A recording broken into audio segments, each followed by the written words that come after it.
أسامة ياسين بيحاول إصلاح تراكمات ماضية كثيرة جدا، وكان آخرها المجلس القومي للشباب برئاسة المهندس خالد عبد العزيز.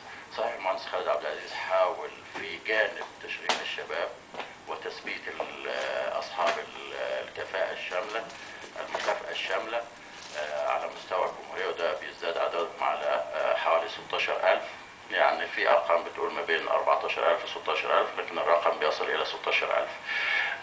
لكن هناك كانت تشوهات كبيرة جدا في لوائح الهيئات الشبابية، اللوائح المنظمة للهيئات الشبابية، سواء كانت مراكز شباب أو اتحادات نوعية أو جمعية بيوت شباب أو الكشافة والمرشدات. حصل في الفترة الأخيرة والفترة اللي سبقت تعيين الدكتور أسامة ياسين وزيرا للشباب تشوهات كثيرة جدا في اللوائح وأخطاء فادحة، أخطاء يعني ترتب عليها إجراءات باطلة وترتب عليها مساوئ شديدة جدا في تنظيم العمل الشبابي.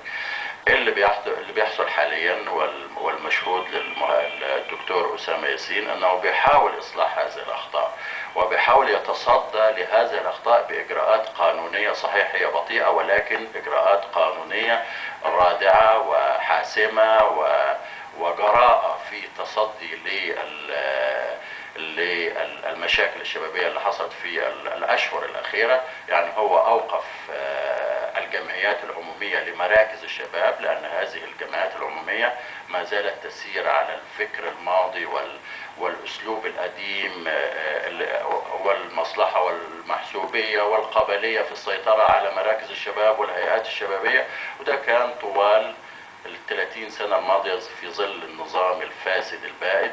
كان بتستغل مراكز الشباب مش لأغراض الشباب، ولكن كمعاقل سياسية لأعضاء الحزب الوطني تحديدا.